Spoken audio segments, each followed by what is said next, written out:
The Secret Door to Success. Florence Scovel Shinn. Contents. The Secret Door to Success.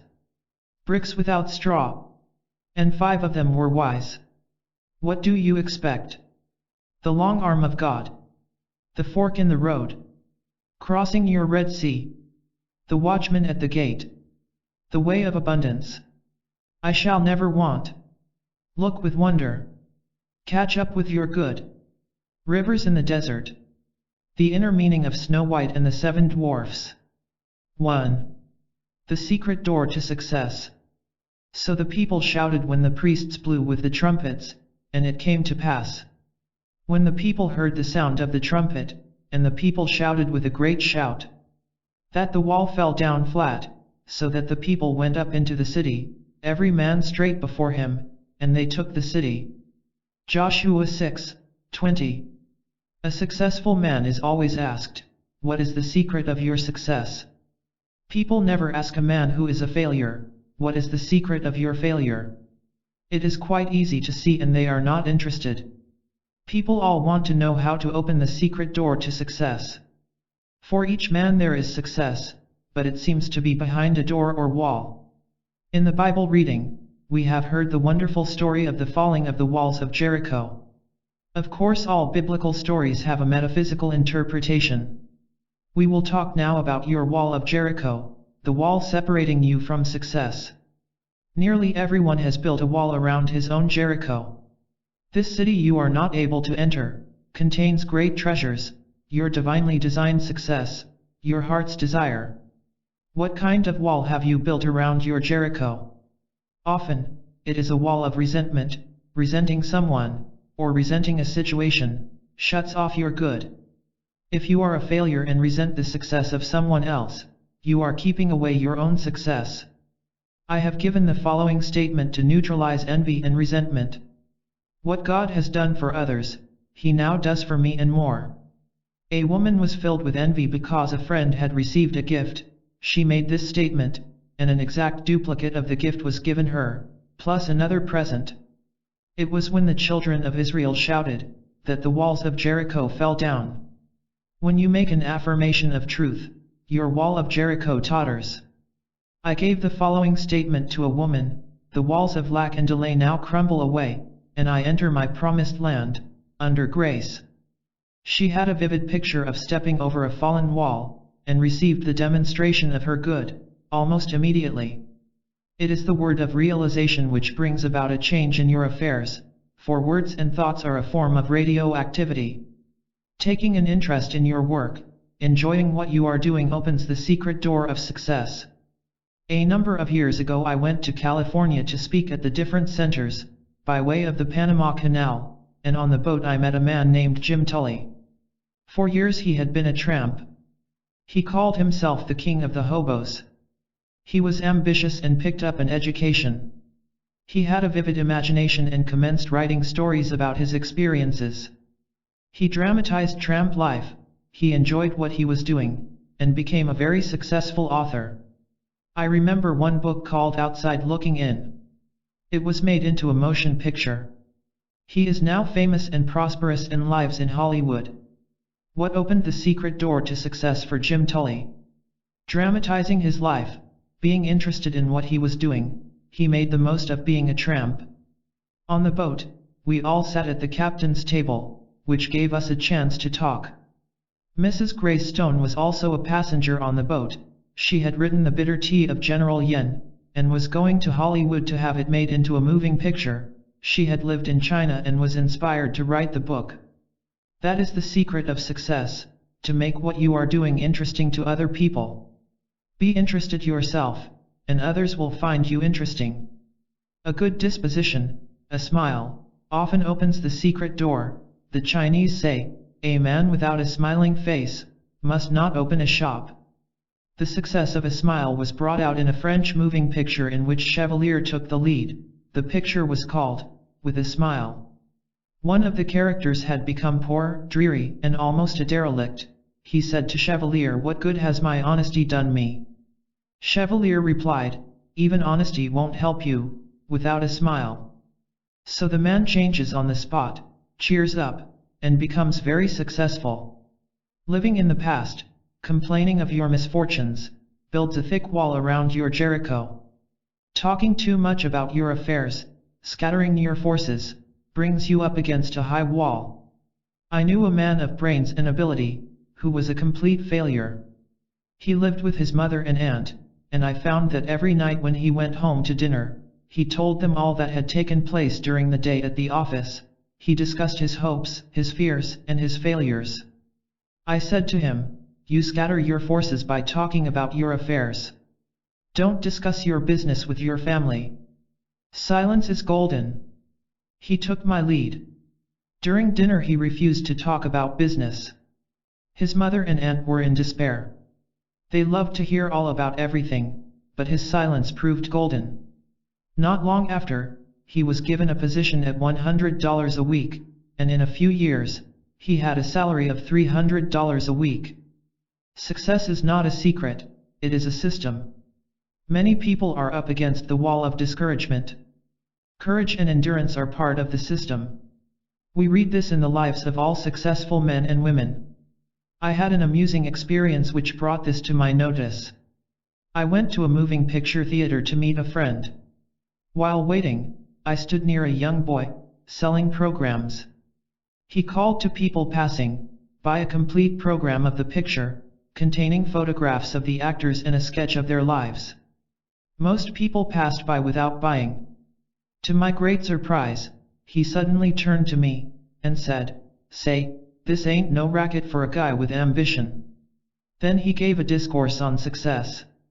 He said, "Most people give up just before something big is coming to them. A successful man never gives up." Of course I was interested and said, "I'll bring you a book the next time I come. It is called The Game of Life and How to Play It. You will agree with a lot of the ideas." A week or two later I went back with the book. The girl at the ticket office said to him, "Let me read it, Eddie, while you are selling programs." The man who took tickets leaned over to see what it was about. The game of life always gets people's interests. I returned to the theater in about 3 weeks. Eddie had gone. He had expanded into a new job that he liked. His wall of Jericho had crumbled. He had refused to be discouraged. Only twice is the word success mentioned in the Bible, both times in the book of Joshua. "Only be strong and very courageous to observe to do according to all the law which Moses, my servant, commanded thee, turn not from it to the right nor to the left, that thou mayest have good success whithersoever thou goest. This book of the law shall not depart from thy mouth, but thou shalt meditate therein day and night, that thou mayest observe to do all that is written therein, for then shalt thou make thy way prosperous and thou shalt have good success. Turn not to the right nor to the left." The road to success is a straight and narrow path. It is a road of loving absorption, of undivided attention. You attract the things you give a great deal of thought to. So if you give a great deal of thought to lack, you attract lack.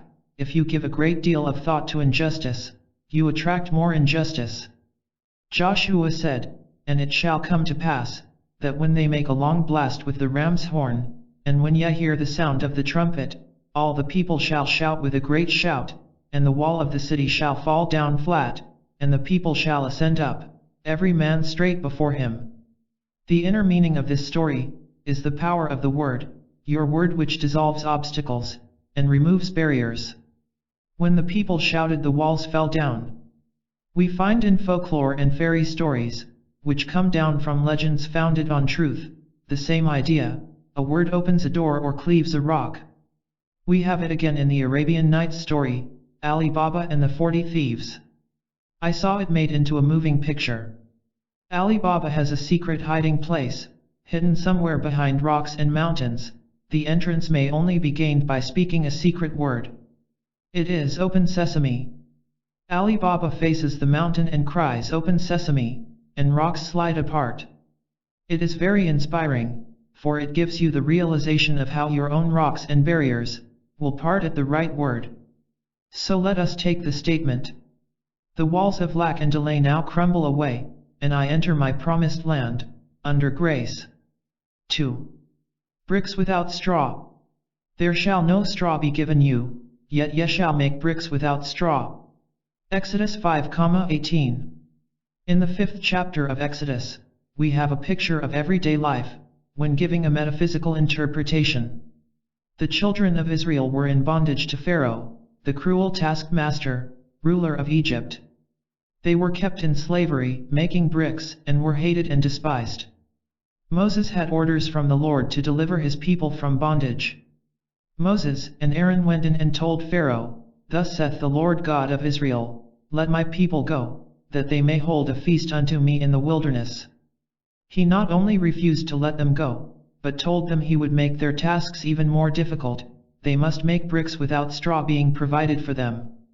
And the taskmasters of the people went out, and their officers, and they spake to the people, saying, "Thus saith Pharaoh, I will not give you straw. Go yet, get you straw where ye can find it, yet not aught of your work shall be diminished." It was impossible to make bricks without straw. The children of Israel were completely crushed by Pharaoh. They were beaten for not producing the bricks. Then came the message from Jehovah. "Go therefore now, and work, for there shall no straw be given you, yet shall ye deliver the tale, number, of bricks." Working with spiritual law, they could make bricks without straw, which means to accomplish the seemingly impossible. How often in life people are confronted with this situation? Agnes M. Lawson in her Hints to Bible Students says, "The life in Egypt under foreign oppression is the symbol of man under the hard taskmasters of destructive thinking, pride, fear, resentment, ill will, etc. The deliverance under Moses is the freedom man gains from the taskmasters, as he learns the law of life, for we can never come under grace, except we first know the law. The law must be made known in order to be fulfilled." In the 111th Psalm we read in the final verse, "The fear of the Lord, law, is the beginning of wisdom, a good understanding have all they that do his commandments, his praise endureth forever." Now if we read the word Lord, law, it will give us the key to the statement. The fear of the law, karmic law, is the beginning of wisdom, not the fear of the Lord. When we know that whatever we send out comes back, we begin to be afraid of our own boomerangs. I read in a medical journal the following facts telling of the boomerang this great pharaoh received. It would appear that flesh is indeed heir to a long and ancient line of ills, when, as was revealed by Lord Moynihan at a lecture at Leeds, that the pharaoh of the oppression suffered from hardening of the heart in a literal sense. Lord Moynihan showed some remarkable photographic slides of results of surgical operations 1,000 years before Christ, and among these was a slide of the actual anatomical remains of the pharaoh of the oppression. The large vessel springing from the heart was in such a well-preserved state, as to enable sections of it to be made recently from the lantern slide. It was impossible to distinguish between the ancient and modern vessel. Both hearts had been attacked by atheroma, a condition in which calcium salts are deposited in the walls of the vessel, making it rigid and inelastic.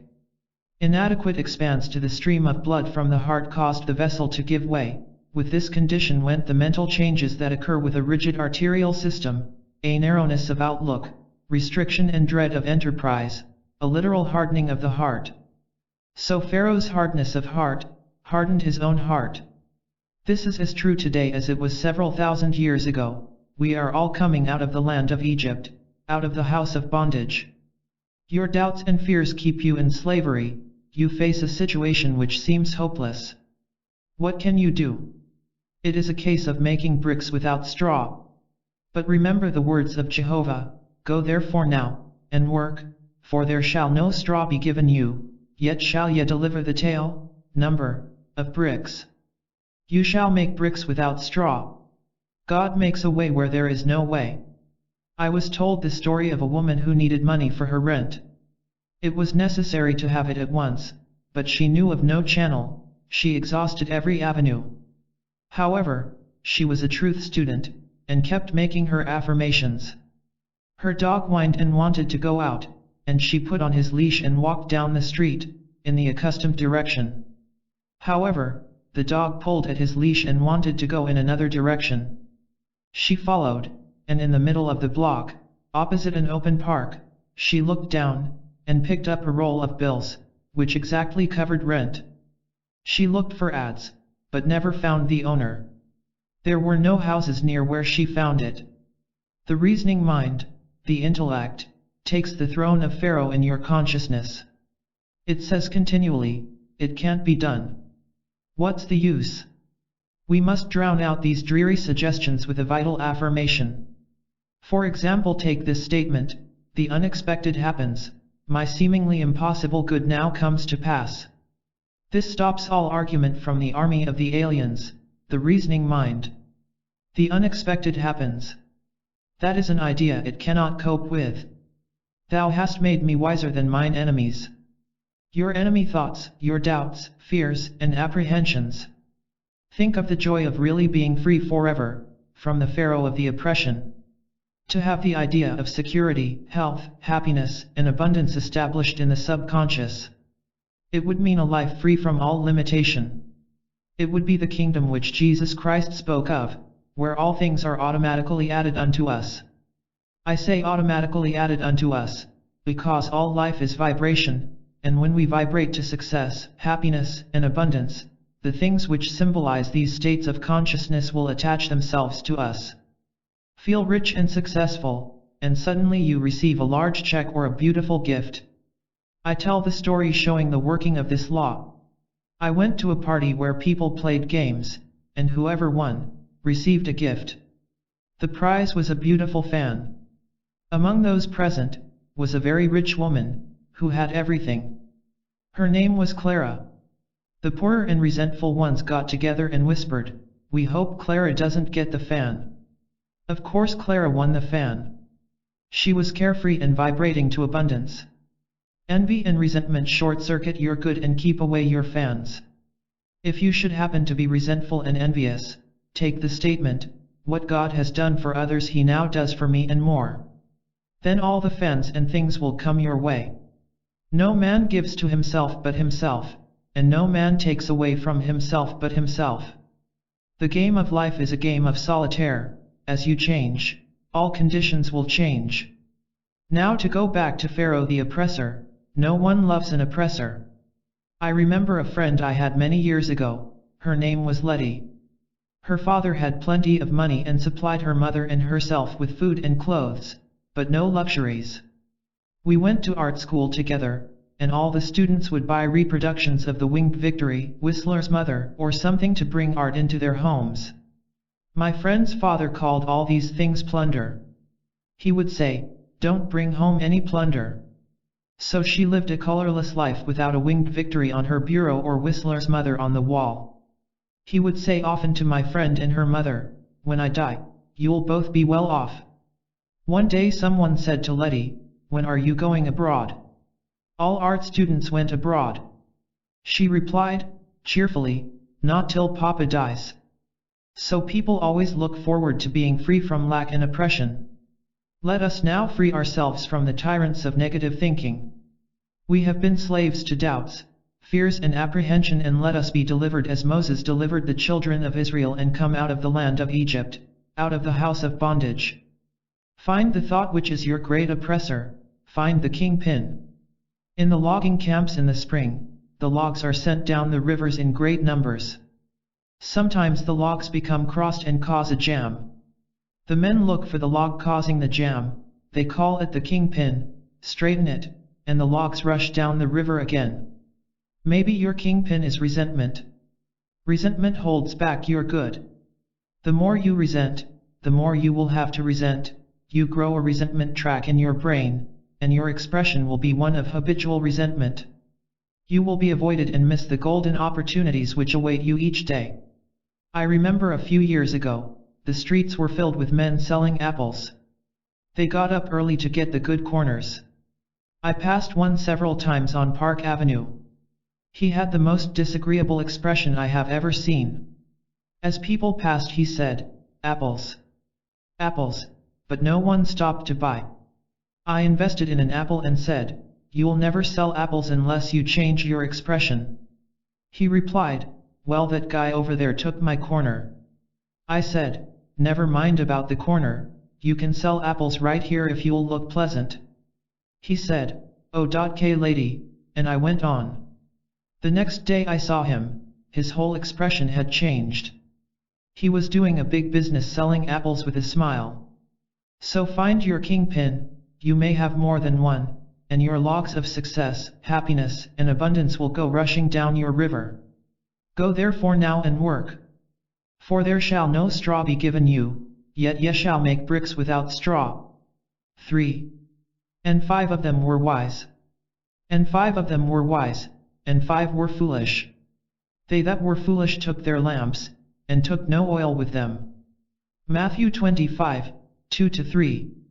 My subject is the parable of the wise and foolish virgins. And 5 of them were wise, and 5 were foolish. They that were foolish took their lamps, and took no oil with them. But the wise took oil in their vessels with their lamps. The parable teaches that true prayer means preparation. Jesus Christ said, "In all things, whatsoever ye shall ask in prayer, believing, ye shall receive." Matt 21:22. Therefore I say unto you, what things soever ye desire, when ye pray, believe that ye receive them, and ye shall have them. Mark 11:24. In this parable he shows that only those who have prepared for their good, thereby showing active faith, will bring the manifestation to pass. We might paraphrase the scriptures and say, when ye pray believe ye have it. When ye pray act as if you have already received. Armchair faith or rocking chair faith, will never move mountains. In the armchair, in the silence, or meditation, you are filled with the wonder of this truth, and feel that your faith will never waver. You know that the Lord is your shepherd, you shall never want. You feel that your God of plenty will wipe out all burdens of debt or limitations. Then you leave your armchair and step out into the arena of life. It is only what you do in the arena that counts. I will give you an illustration showing how the law works, for faith without action is dead. A man, one of my students, had a great desire to go abroad. He took the statement, I give thanks for my divinely designed trip, divinely financed, under grace, in a perfect way. He had very little money, but knowing the law of preparation, he bought a trunk. It was a very gay and happy trunk with a big red band around its waist. Whenever he looked at it, it gave him a realization of a trip. One day he seemed to feel his room moving. He felt the motion of a ship. He went to the window to breathe the fresh air, and it smelled like the aroma of the docks. With his inner ear he heard the shriek of a seagull and the creaking of the gangplank. The trunk had commenced to work. It had put him in the vibration of his trip. Soon after that, a large sum of money came to him and he took the trip. He said afterwards that it was perfect in every detail. In the arena of life we must keep ourselves tuned up to concert pitch. Are we acting from motives of fear or faith? Watch your motives with all diligence, for out of them are the issues of life. If your problem is a financial one, and it usually is, you must know how to wind yourself up financially, and keep wound up by always acting your faith. The material attitude towards money is to trust in your salary, your income, and investments, which can shrink overnight. The spiritual attitude toward money is to trust in God for your supply. To keep your possessions, always realize that they are God in manifestation. What Allah has given cannot be diminished, then if one door shuts, another door immediately opens. Never voice lack or limitation, for by your words you are condemned. You combine with what you notice, and if you are always noticing failure in hard times, you will combine with failure in hard times. You must form the habit of living in the fourth dimension, the world of the wondrous. It is the world where you do not judge by appearances. You have trained your inner eye to see through failure into success, to see through sickness into health, to see through limitation into plenty. I will give you the land which you thou seeth. The man who achieves success has the fixed idea of success. If it is founded on a rock of truth and rightness, it will stand. If not, it is built upon sand and washed into the sea, returning to its native nothingness. Only divine ideas can endure. Evil destroys itself, for it is a cross current against universal order, and the way of the transgressor is hard. They that were foolish took their lamps, and took no oil with them. But the wise took oil in their vessels with their lamps. The lamp symbolizes man's consciousness. The oil is what brings light or understanding. While the bridegroom tarried, they all slumbered and slept. And at midnight there was a cry made, Behold, the bridegroom cometh, go ye out to meet him. Then all those virgins arose, and trimmed their lamps. And the foolish said unto the wise, Give us your oil, for our lamps are gone out. The foolish virgins were without wisdom or understanding, which is oil for the consciousness, and when they were confronted with a serious situation, they had no way of handling it. And when they said to the wise, Give us of your oil, the wise answered saying, Not so, lest there be not enough for us and you, but go ye rather to them that sell, and buy for yourselves. That means that the foolish virgins could not receive more than was in their consciousness, or what they were vibrating to. The man received the trip because it was in his consciousness, as a reality. He believed that he had already received. As he prepared for the trip, he was taking oil for his lamps. With realization comes manifestation. The law of preparation works both ways. If you prepare for what you fear or don't want, you begin to attract it. David said, The thing I feared has come upon me. We hear people say, I must put away money in case of illness. They are deliberately preparing to be ill. Or, I'm saving for a rainy day. The rainy day is sure to come, at a most inconvenient time. The divine idea for every man is plenty. Your barns should be full, and your cup should flow over, but we must learn to ask aright. For example, take this statement, I call on the law of accumulation. My supply comes from God, and now pours in and piles up, under grace. This statement does not give any picture of stint or saving or sickness. It gives a fourth-dimensional feeling of abundance, leaving the channels to infinite intelligence. Every day you must make a choice. Will you be wise or foolish? Will you prepare for your good? Will you take the giant swing into faith? Or serve doubt and fear and bring no oil for your lamps? And while they went to buy, the bridegroom came, and they that were ready went in with him to the marriage, and the door was shut. Afterward came also the other virgins, saying, Lord, Lord, open to us. But he answered and said, Verily I say unto you, I know you not. You may feel that the foolish virgins paid very dearly for neglecting to bring oil for their lamps, but we are dealing with the law of karma, or the law of comeback. It has been called the judgment day, which people usually associate with the end of the world. Your judgment day comes, they say, in sevens, 7 hours, 7 days, 7 weeks, 7 months, or 7 years. It might even come in 7 minutes. Then you pay some karmic debt, the price for having violated spiritual law. You failed to trust God, you took no oil for your lamps. Every day examine your consciousness and see just what you are preparing for. You are fearful of lack and hang on to every cent, thereby attracting more lack. Use what you have with wisdom and it opens the way for more to come to you. In my book, Your Word is Your Wand, I tell about the magic purse. In the Arabian Nights they tell the story of a man who had a magic purse. As money went out, immediately money appeared in it again. So I made the statement, my supply comes from God, I have the magic purse of the Spirit. It can never be depleted. As money goes out, immediately money comes in. It is always crammed, jammed with abundance, under grace, in perfect ways. This brings a vivid picture to mind. You are drawing on the bank of the imagination. A woman who did not have much money was afraid to pay any bills and see her bank account dwindle. It came to her with great conviction, I have the magic purse of the Spirit. It can never be depleted. As money goes out, immediately, money comes in. She fearlessly paid her bills, and several large checks came to her that she did not expect. Watch and pray lest ye enter into the temptation of preparing for something destructive instead of something constructive. I knew a woman who told me she always kept a long crepe veil handy in case of funerals. I said to her, you are a menace to your relatives, and are preparing to hurry them all off, so that you can wear the veil. She destroyed it.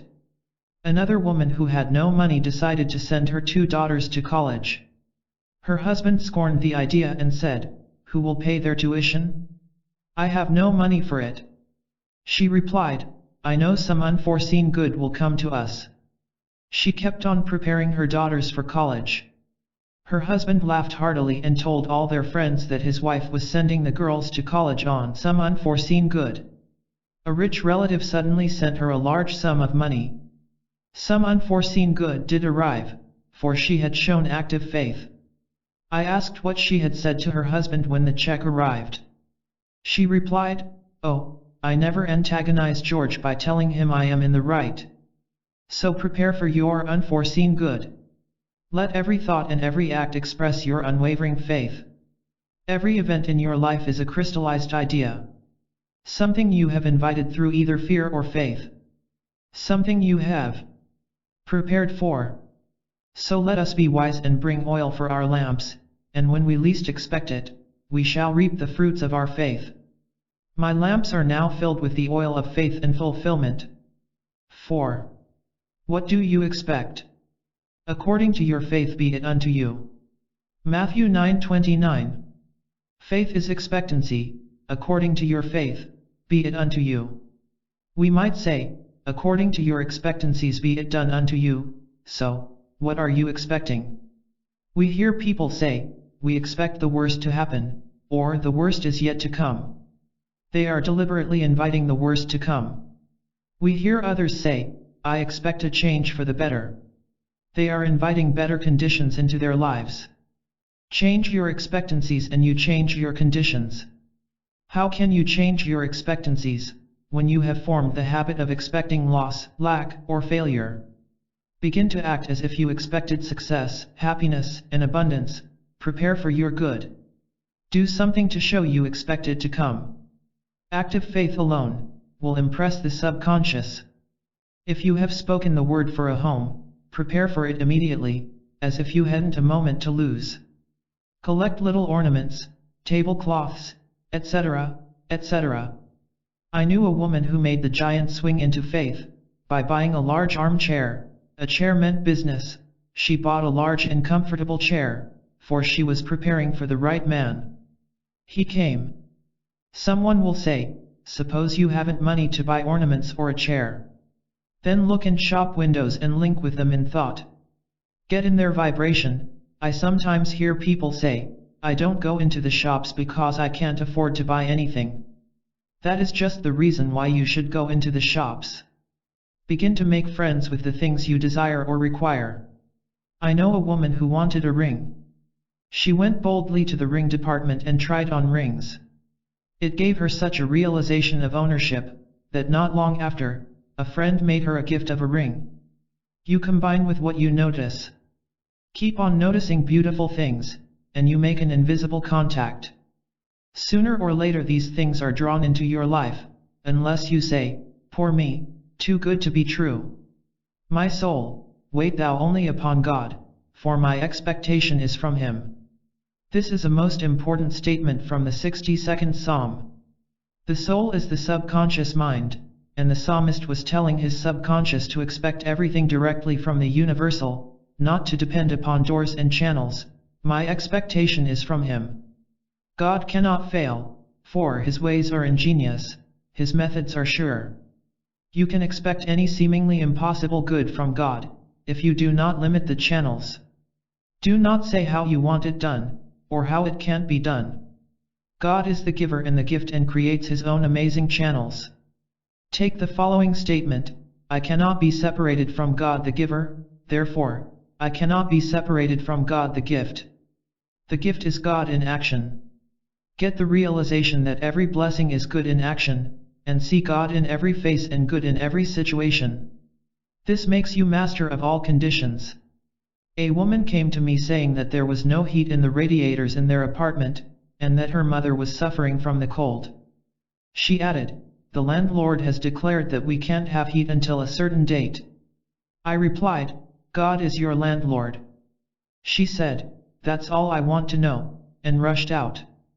That evening the heat was turned on without asking. It was because she realized that the landlord was God in manifestation.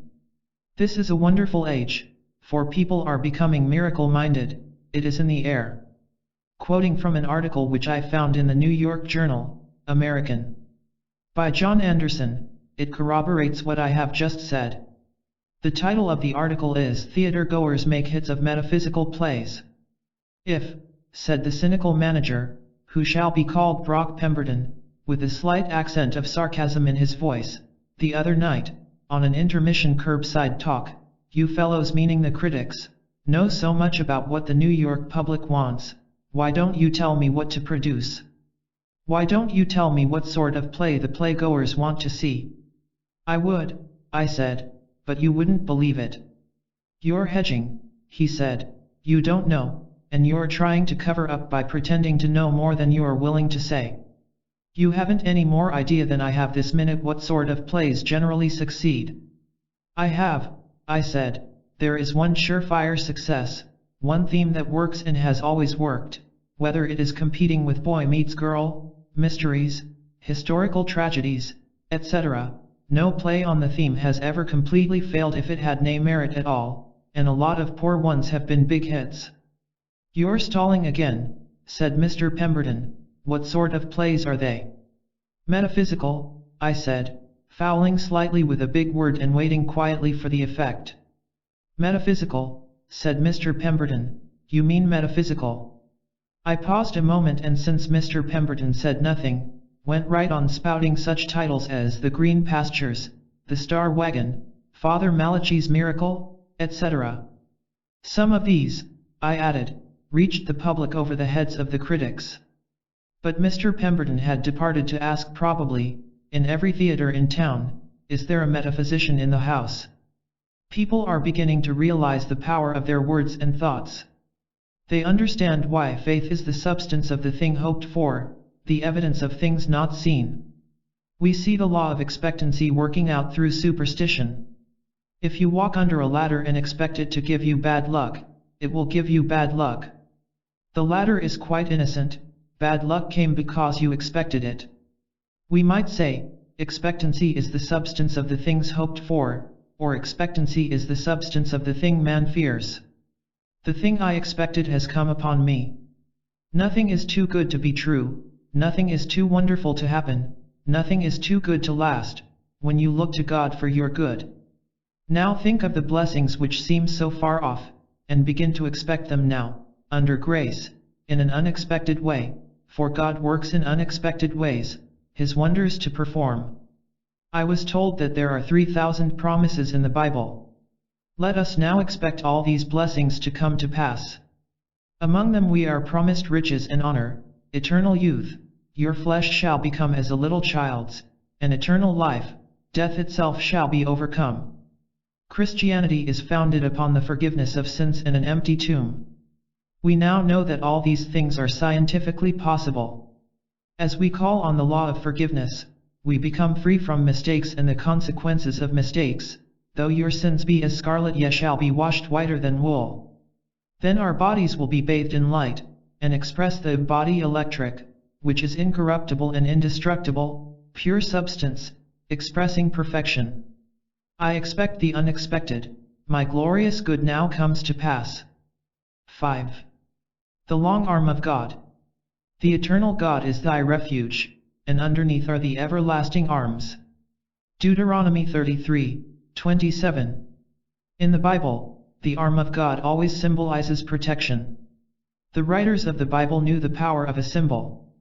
It brings a picture which impresses the subconscious mind. They used the symbols of the rock, sheep, shepherds, vineyard, lamp, and hundreds of others. It would be interesting to know how many symbols are used in the Bible. The arm also symbolizes strength. The eternal God is thy refuge, and underneath are the everlasting arms, and he shall thrust out the enemy from before thee and shall say, destroy them. Who is the enemy before thee? The negative thought forms which you have built up in your subconscious mind. A man's enemies are only those of his own household. The everlasting arms thrust out these enemy thoughts and destroy them. Have you ever felt the relief of getting out some negative thought form? Perhaps you have built up a thought form of resentment, until you are always boiling with anger about something. You resent people you know, people you don't know, people in the past and people in the present, and you may be sure that the people in the future won't escape your wrath. All the organs of the body are affected by resentment, for when you resent with every organ of the body. You pay the penalty with rheumatism, arthritis, neuritis, etc., for acid thoughts produce acid in the blood. All this trouble comes because you are fighting the battle, not leaving it to the long arm of God. I have given the following statement to many of my students: the long arm of God reaches out over people and conditions, controlling this situation and protecting my interests. This brings a picture of a long arm symbolizing strength and protection. With the realization of the power of the long arm of God, you would no longer resist or resent. You would relax and let go. The enemy thoughts within you would be destroyed, therefore, the adverse conditions would disappear. Spiritual development means the ability to stand still, or stand aside, and let infinite intelligence lift your burdens and fight your battles. When the burden of resentment is lifted, you experience a sense of relief. You have a kindly feeling for everyone, and all the organs of your body begin to function properly.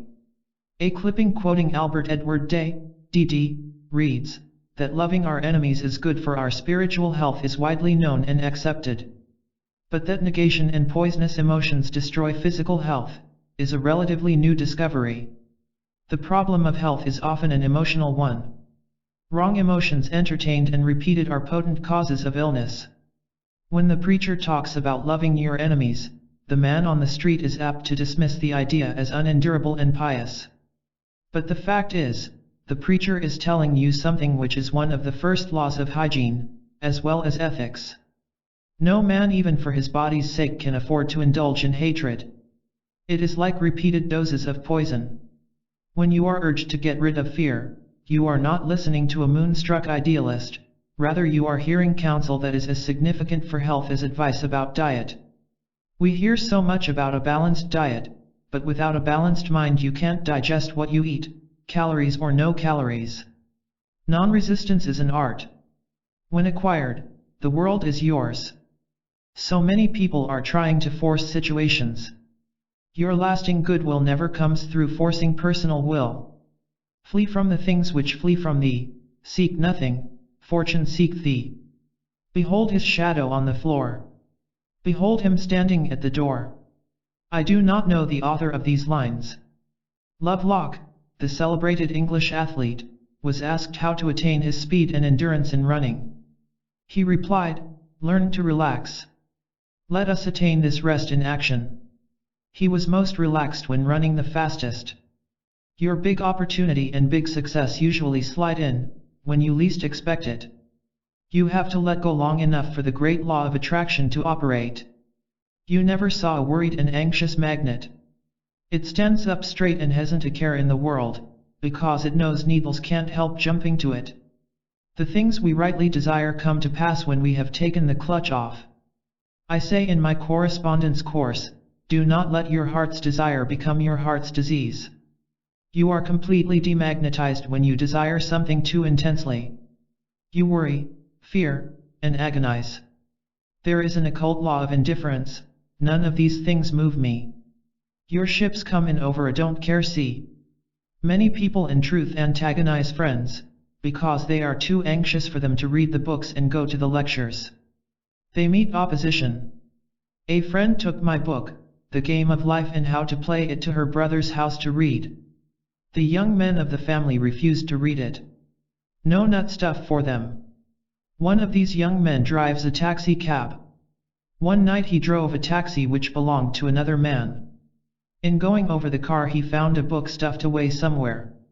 It was The Game of Life and How to Play It. The next day he said to his aunt, "I found Mrs. Shinn's book in the taxi last night. I read it and it's great. There's a lot of good reading in it. Why doesn't she write another book? God works in roundabout ways, his wonders to perform. I meet unhappy people and a few grateful and contented people. A man said to me one day, I have a great deal to be thankful for. I have good health, enough money, and I'm still single." The 89th Psalm is very interesting, for we find that two individuals take part, the man who sings the psalm, for all psalms are songs or poems, and Lord God of hosts, who answers him? It is a song of praise and thanksgiving, extolling the strong arm of God. I will sing of the mercies of the Lord forever. O Lord God of hosts, who is a strong Lord like unto thee? Thou hast a mighty arm, strong is thy hand, and high is thy right hand. Then the Lord of hosts replies, with whom my hand shall be established, mine arm also shall strengthen him. My mercy will I keep for him forevermore, and my covenant shall stand fast with him. We only hear the words forevermore in the Bible and in fairy tales. In the absolute, man is outside of time and space. His good is from everlasting to everlasting. The fairy tales came down from the old Persian legends which were founded upon truth. Aladdin and his wonderful lamp is the outpicturing of the word. Aladdin rubbed the lamp and all his desires came to pass. Your word is your lamp. Words and thoughts are a form of radioactivity and do not return void. A scientist has said that words are clothed in light. You are continually reaping the fruits of your words. A friend in one of my meetings said that she had brought a man to my class who had been out of work for a year or more. I gave the statement, now is the appointed time. Today is the day of my amazing good fortune. It clicked in his consciousness. Soon after, he was given a position which paid him $9,000 a year. A woman told me that when I blessed the offering I said that each offering would return 1,000-fold. She had put $1 in the collection. She said with great realization, that dollar is blessed and returns $1,000. She received $1,000 a short time afterwards, in a most unexpected way. Why do some people demonstrate this truth so much more quickly than others? It is because they have the ears that hear. Jesus Christ tells the parable of the man who sowed the seed and it fell upon good ground. The seed is the word. I say, listen for the statement that clicks, the statement that gives your realization. That statement will bear fruit. The other day I went into a shop where I know the employer quite well. I had given one of his employees an affirmation card. I said to him, jokingly, I wouldn't waste an affirmation card on you. You wouldn't use it. He replied, oh sure, give me one. I'll use it. The following week I gave him a card. Before I left he rushed up to me excitedly and said, I made the statement and 2 new customers walked in. It was, now is the appointed time, today is the day of my amazing good fortune. It had clicked. So many people use their words in exaggerated and reckless statements. I find a great deal of material for my talks in the beauty parlor. A young girl wanted a magazine to read. She called to the operator, give me something terribly new and frightfully exciting. All she wanted was the latest moving picture magazine. You hear people say, I wish something terribly exciting would happen. They are inviting some unhappy, but exciting, experience into their lives. Then they wonder why it happened to them. There should be a chair of metaphysics in all colleges. Metaphysics is the wisdom of the ages. It is the ancient wisdom taught all through the centuries in India and Egypt and Greece. Hermes Trismegistus was a great teacher of Egypt. His teachings were closely guarded and have come down to us over 10 centuries. He lived in Egypt in the days when the present race of men was in its infancy. But if you read the Kybalion carefully, you find that he taught just what we are teaching today. He said that all mental states were accompanied by vibrations. You combine with what you vibrate to, so let us all now vibrate to success, happiness, and abundance. Now is the appointed time. Today is the day of my amazing good fortune. 6. The fork in the road. Choose you this day whom ye will serve. Josh 24:15. Every day there is a necessity of choice, a fork in the road. Shall I do this, or shall I do that? Shall I go, or shall I stay? Many people do not know what to do. They rush about letting other people make decisions for them, then regret having taken their advice. There are others who carefully reason things out. They weigh and measure the situation like dealing in groceries, and are surprised when they fail to obtain their goal. There are still other people who follow the magic path of intuition and find themselves in their promised land in the twinkling of an eye. Intuition is a spiritual faculty high above the reasoning mind, but on the path is all that you desire or require. In my book The Game of Life and How to Play It, I give many examples of success attained through using this marvelous faculty. I say also that prayer is telephoning to God and intuition is God telephoning to you. Correspondence course. So choose ye this day to follow the magic path of intuition. In my question and answer classes I tell you how to cultivate intuition. In most people it is a faculty which has remained dormant. So we say, awake thou that sleepeth. Wake up to your leads and hunches. Wake up to the divinity within. Claude Bragdon said, to live intuitively is to live fourth-dimensionally. Now it is necessary for you to make a decision. You face a fork in the road. Ask for a definite unmistakable lead, and you will receive it. We find many events to interpret metaphysically in the book of Joshua. After the death of Moses, the divine command came to Joshua, now therefore, arise, go over the Jordan, thou and all thy people, unto the land which I do give to them. Every place the sole of your feet shall tread upon, to you have I given it. The feet are the symbol of understanding, so it means metaphysically all that we understand stands under us in consciousness, and what is rooted there can never be taken from us. For the Bible goes on to say, there shall not any man be able to stand before thee all the days of thy life. I will not fail thee, nor forsake thee.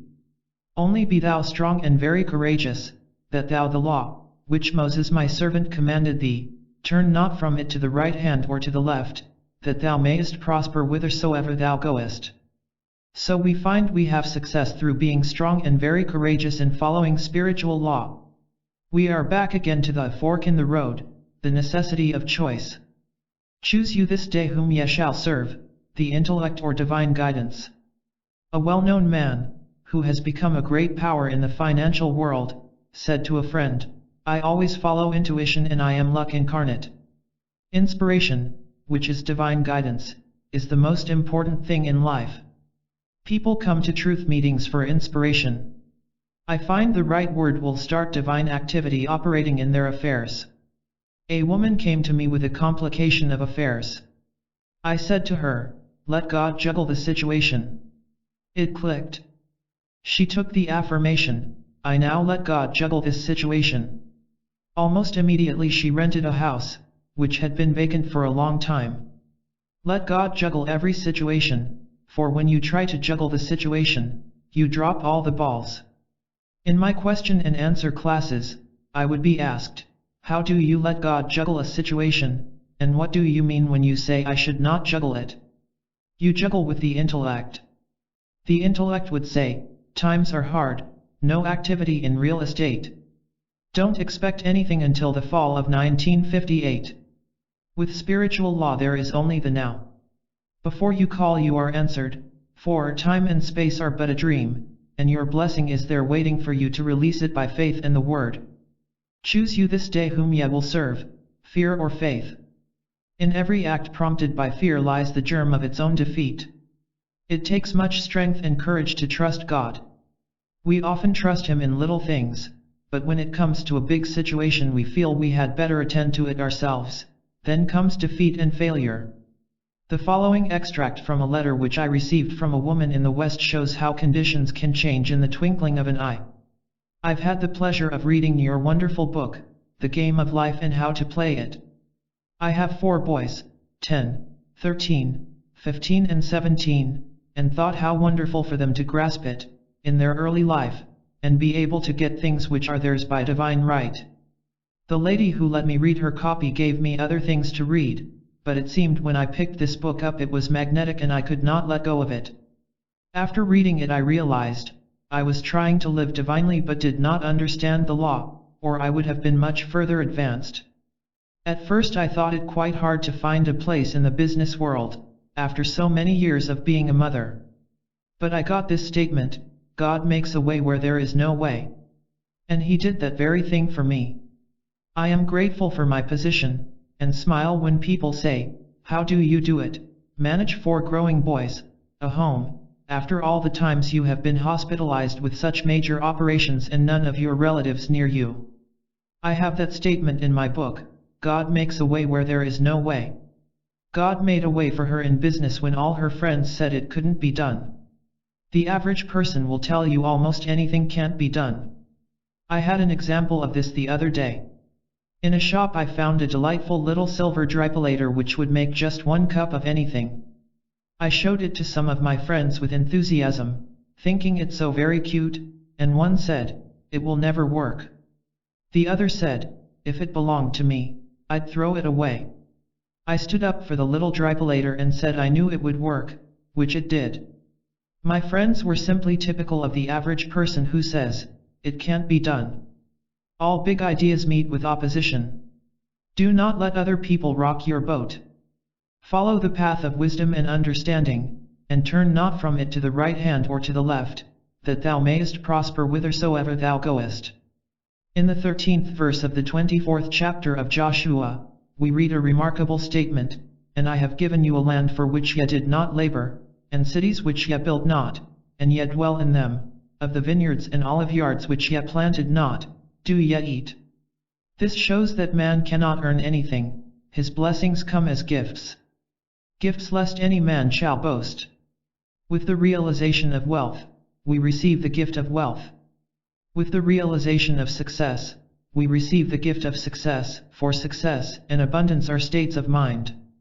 For it is the Lord our God, He it is, that brought us up, and our fathers out of the land of Egypt, out of the house of bondage.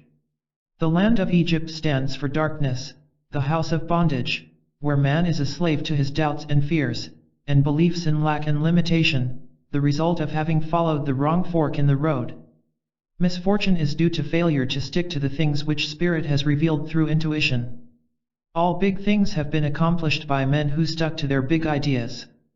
Henry Ford was past middle age when the idea of the Ford car came to him. He had great difficulty in raising the money. His friends thought it was a crazy idea.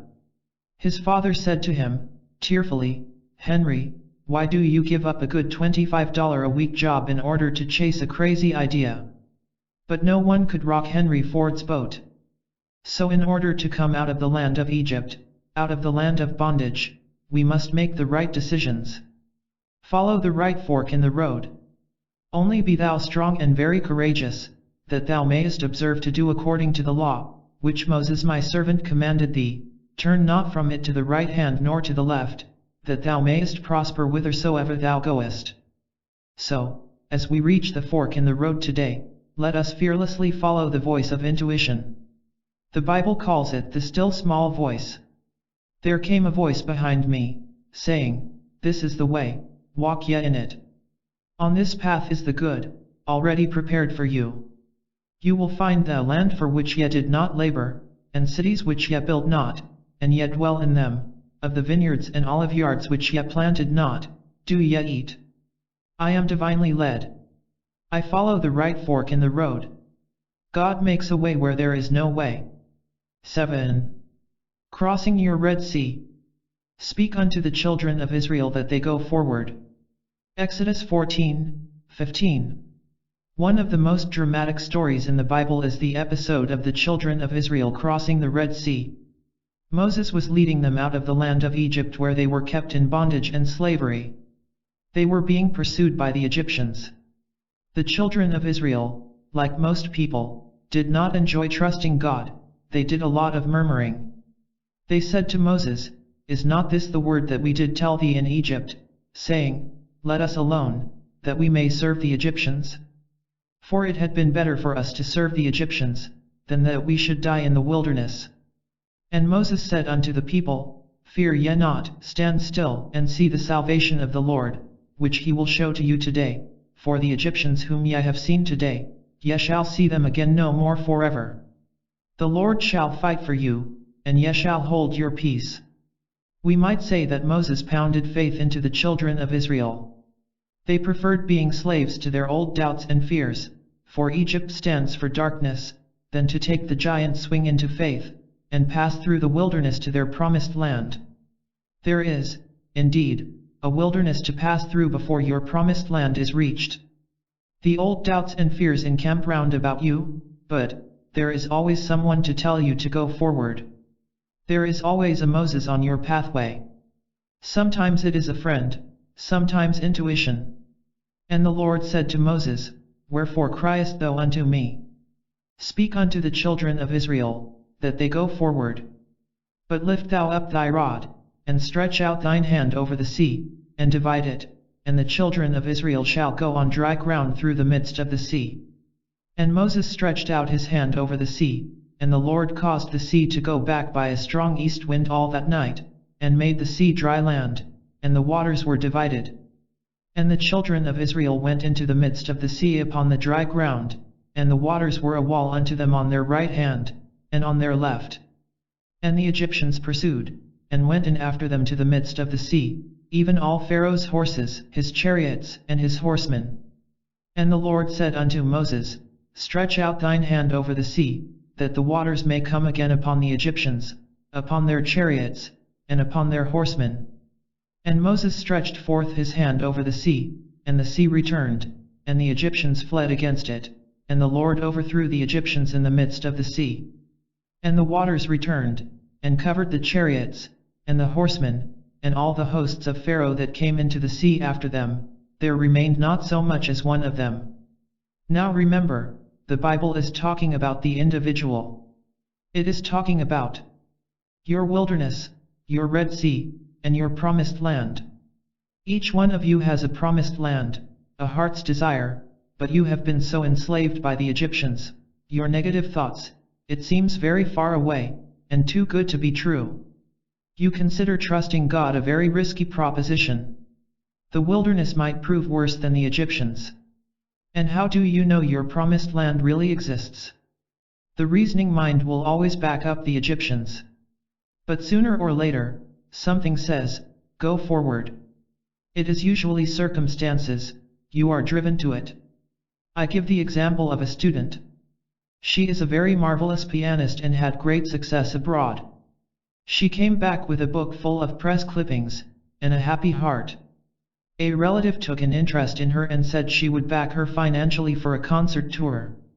They chose a manager who took charge of the expenses, and attended to her bookings. After a concert or two, there were no more funds.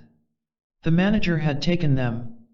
My friend was left stranded, desolate, and disappointed. This was about the time that she came to me. She hated the man, and it was making her ill. She had very little money and could afford only a cheerless room where her hands were often too cold to practice. She was indeed in bondage to the Egyptians, hate, resentment, lack, and limitation. Someone brought her to one of my meetings, and she spoke to me and told her story. I said, in the first place you must stop hating that man. When you are able to forgive him, your success will come back to you. You are taking your initiation in forgiveness. It seemed a pretty big order, but she tried and came regularly to all my meetings. In the meantime, the relative had started a suit to recover the money. Time went on and it never came to court. My friend had a call to go to California. She was no longer disturbed by the situation, and had forgiven the man. Suddenly, after about 4 years, she was notified that the case had come to court. She called me upon her arrival in New York, and asked me to speak the word for rightness and justice. They went at the time appointed, and it was all settled out of court, the man restoring the money by monthly payments. She came to me overflowing with joy, for she said, I hadn't the least resentment toward the man. He was amazed when I greeted him cordially. Her relative said that all the money was to go to her, so she found herself with a big bank account. Now she will soon reach her promised land. She came out of the house of bondage, of hate and resentment, and crossed her Red Sea. Her goodwill toward the man caused the waters to part, and she crossed over on dry land. Dry land symbolizes something substantial under your feet, the feet symbolizing understanding. Moses stands out as one of the greatest figures in biblical history. It came to Moses to move from Egypt with his nation. The task before him was not only the unwillingness of Pharaoh to let go of those whom he had made into profitable slaves, but also to stimulate to open rebellion this nation which had lost its initiative under the hardships of its taskmasters. It required extraordinary genius to meet this condition, which Moses possessed with self-abnegation and the courage of his own convictions. Self-abnegation. He was called the meekest of men. We have often heard the expression, as meek as Moses. He was so meek towards the commands of the Lord, that he became one of the strongest of men. The Lord said to Moses, "Lift thou up thy rod, and stretch out thine hand over the sea, and divide it, and the children of Israel shall go on dry ground through the midst of the sea." So, never doubting, he said to the children of Israel, "Go forward." This was a daring thing to do, to lead a multitude of people into the sea, having perfect faith they would not drown. Behold the miracle. The Lord caused the sea to go back by a strong east wind all that night, and made the sea dry land, and the waters were divided. Now remember, this could happen for you this very day. Think of your problem. Maybe you have lost your initiative from living so long a slave to Pharaoh, your doubts, fears, and discouragements. Say to yourself, "Go forward." The Lord caused the sea to go back by a strong east wind. We will think of this strong east wind as a strong affirmation. Take a vital statement of truth. For example, if your problem is a financial one, say, "My supply comes from God, and big happy financial surprises now come to me, under grace, in perfect ways." The statement is a good one, for it contains the element of mystery. We are told that God works in mysterious ways his wonders to perform. We might say in surprising ways. Now that you have made your statement for supply, you have caused the east wind to blow. So walk up to your Red Sea of lack or limitation. The way to walk up to your Red Sea is to do something to show your fearlessness. I will tell the story of a student who had an invitation to visit friends at a very fashionable summer resort. She had been living in the country for a long time, grown heavier, and nothing fitted her but her Girl Scout suit. Suddenly, she received the invitation. It meant evening clothes, slippers, and accessories, none of which she had, and no money to buy them. She came to me. I said, "What is your hunch?" She replied, "I feel very fearless.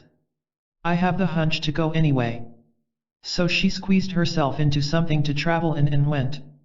When she arrived at her friend's house she was greeted warmly, but her hostess said, with some embarrassment, "Maybe what I've done will hurt you, but there are some evening clothes and slippers I never wear which I have put in your room. Won't you make use of them?" My friend assured her she would be delighted, and everything fitted perfectly. She had, indeed, walked up to her Red Sea and passed over on dry land. The waters of my Red Sea part, and I pass over on dry land. I now go forward into my promised land. 8. The watchman at the gate. Also I set watchmen over you, saying, "Hearken to the sound of the trumpet." Jeremiah 6:17. We must all have a watchman at the gate of our thoughts. The watchman at the gate is the superconscious mind. We have the power to choose our thoughts. Since we have lived in the race thought for thousands of years, it seems almost impossible to control them. They rush through our minds like stampeding cattle or sheep. But a single sheepdog can control the frightened sheep and guide them into the sheep pen. I saw a picture in the newsreels of a shepherd dog controlling the sheep. He had rounded up all but 3. These 3 resisted and resented. They barked and lifted their front feet in protest, but the dog simply sat down in front and never took his eyes off them. He did not bark or threaten. He just sat and looked his determination. In a little while the sheep tossed their heads and went in the pen. We can learn to control our thoughts in the same way, by gentle determination, not force. We take an affirmation and repeat it continually, while our thoughts are on the rampage. We cannot always control our thoughts, but we can control our words, and repetition impresses the subconscious, and we are then master of the situation. In the 6th chapter of Jeremiah we read, "I set a watchman over you, saying, Hearken to the sound of the trumpet." Your success and happiness in life depend upon the watchman at the gate of your thoughts. Sooner or later, crystallize on the external. People think by running away from a negative situation, they will be rid of it, but the same situation confronts them wherever they go.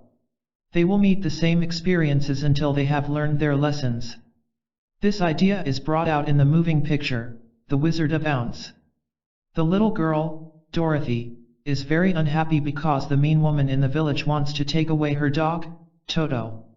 She goes, in despair, to confide in her Aunt Em and Uncle Henry, but they are too busy to listen, and tell her to run along. She says to Toto, there is somewhere, a wonderful place high above the skies where everybody is happy and no one is mean. How she would love to be there. A Kansas cyclone suddenly comes along, and she and Toto are lifted up, high in the sky, and land in the country of Oz. Everything seems very delightful at first, but soon she has the same old experiences. The mean old woman of the village has turned into a terrible witch, and is still trying to get Toto from her. How she wishes she could be back in Kansas. She is told to find the Wizard of Oz. He is all-powerful and will grant her request. She starts off to find his palace in the Emerald City. On the way she meets a scarecrow. He is so unhappy because he hasn't a brain. She meets a man made of tin, who is so unhappy because he hasn't a heart. Then she meets a lion who is so unhappy because he has no courage. She cheers them up by saying, we'll go to the Wizard of Oz and he'll give us what we want, the scarecrow a brain, the tin man a heart, and the lion courage. They encounter terrible experiences, for the bad witch is determined to capture Dorothy and take away Toto and the ruby slippers which protect her. At last they reach the Emerald Palace of the Wizard of Oz. They ask for an audience, but are told no one has ever seen the Wizard of Oz, who lives mysteriously in the palace. But through the influence of the Good Witch of the North, they enter the palace. There they discover the wizard is just a fake magician from Dorothy's hometown in Kansas. They are all in despair because their wishes cannot be granted. But then the Good Witch shows them that their wishes are already granted. The Scarecrow has developed a brain by having to decide what to do in the experiences he has encountered. The Tin Man finds he has a heart because he loves Dorothy, and the Lion has become courageous because he had to show courage in his many adventures. The Good Witch from the North says to Dorothy, what have you learned from your experiences? And Dorothy replies, I have learned that my heart's desire is in my own home and in my own front yard. So the Good Witch waves her wand, and Dorothy is at home again. She wakes up and finds that the Scarecrow, the Tin Man, and the Lion are the men who work on her uncle's farm. They are so glad to have her back. This story teaches that if you run away, your problems will run after you. Be undisturbed by a situation, and it will fall away of its own weight. There is an occult law of indifference. None of these things move me. None of these things disturb me, we might say in modern language. When you can no longer be disturbed, all disturbance will disappear from the external. When your eyes have seen your teachers disappear. I set watchmen over you, saying, hearken to the sound of the trumpet. A trumpet is a musical instrument, used in olden times, to draw people's attention to something, to victory, to order. You will form the habit of giving attention to every thought and word, when you realize their importance. The imagination, the scissors of the mind, is constantly cutting out the events to come into your life. Many people are cutting out fear pictures. Seeing things which are not divinely planned. With the single eye, man sees only the truth. He sees through evil, knowing that out of it comes good. He transmutes injustice into justice, and disarms his seeming enemy by sending goodwill. We read in mythology of the Cyclops, a race of giants, said to have inhabited Sicily. These giants had only one eye in the middle of the forehead. The seat of the imaging faculty is situated in the forehead, between the eyes. So these fabled giants came from this idea. You are indeed a giant when you have a single eye. Then every thought will be a constructive thought, and every word, a word of power. Let the third eye be the watchman at the gate. If therefore thine eye be single, thy whole body is full of light. With the single eye your body will be transformed into your spiritual body, the body electric made in God's likeness and image, imagination. By seeing clearly the perfect plan, we could redeem the world, with our inner eye seeing a world of peace and plenty and goodwill. Judge not by appearances, judge righteous judgment. Nation shall not lift up sword against nation, neither shall they learn war any more. The occult law of indifference means that you are undisturbed by adverse appearances. You hold steadily to the constructive thought, which wins out. Spiritual law transcends the law of karma. This is the attitude of mind which must be held by the healer or practitioner towards his patient.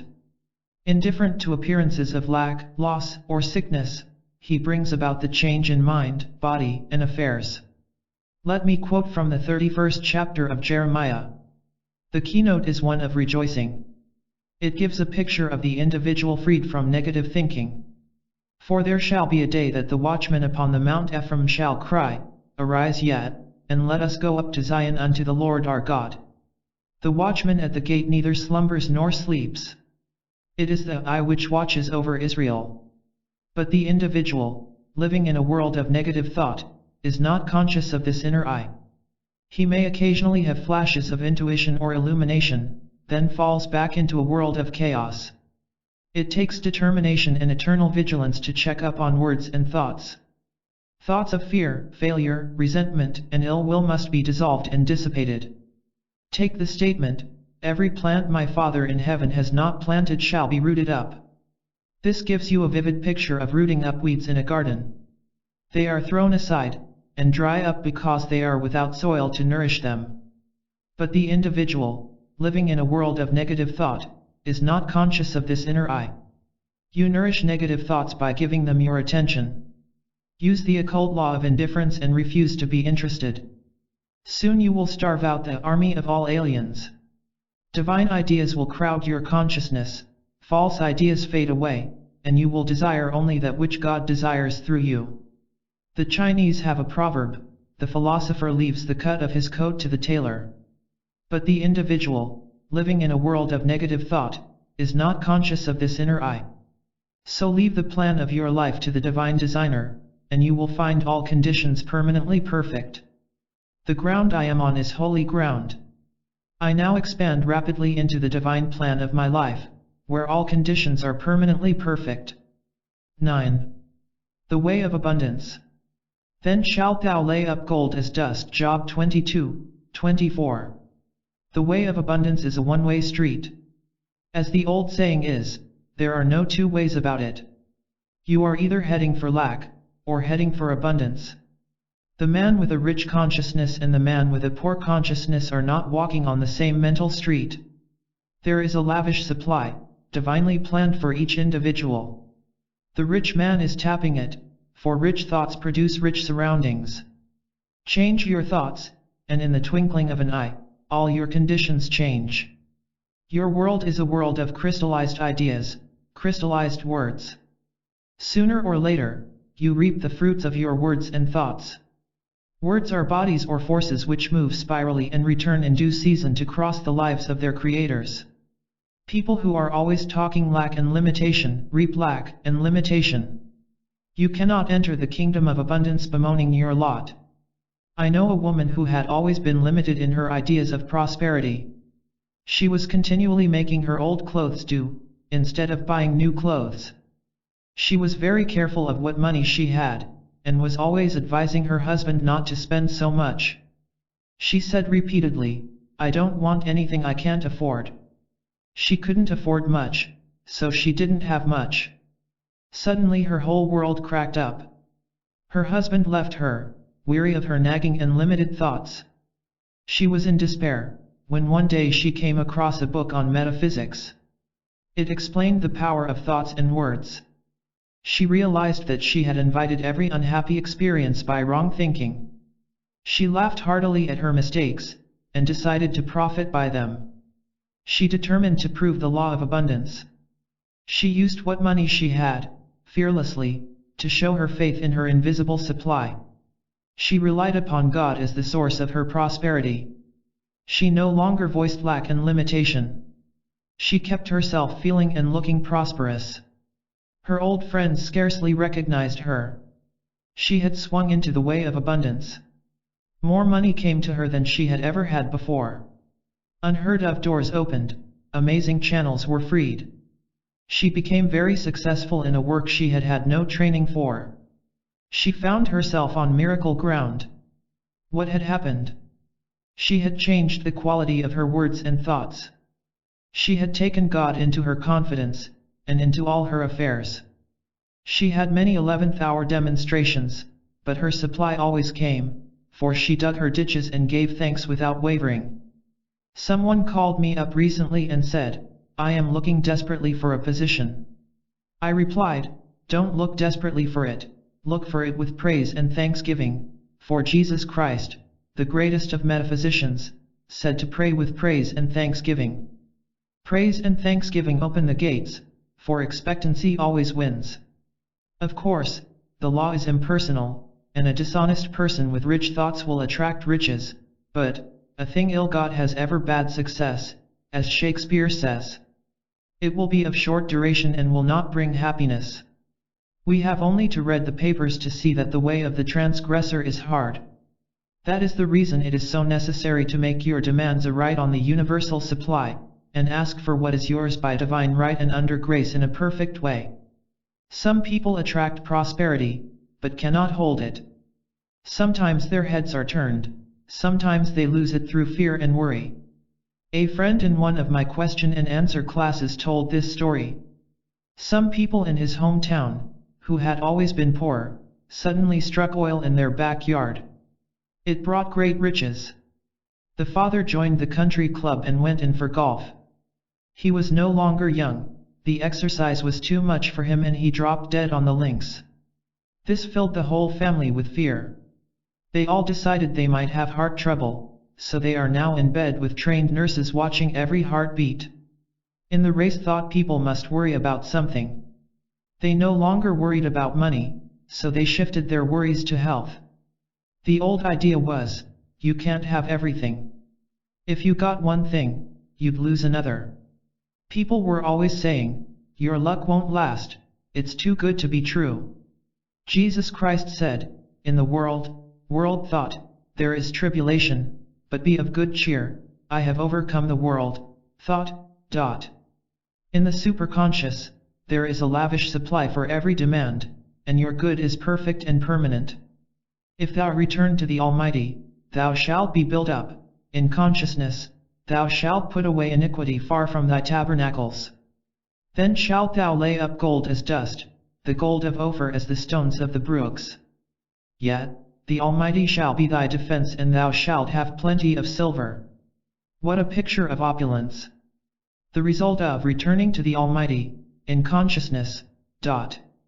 With the average person, who has thought in terms of lack for a long time, it is very difficult to build up a rich consciousness. I have a student who has attracted great success by making the statement, I am the daughter of the king. My rich father now pours out his abundance upon me. I am the daughter of the king.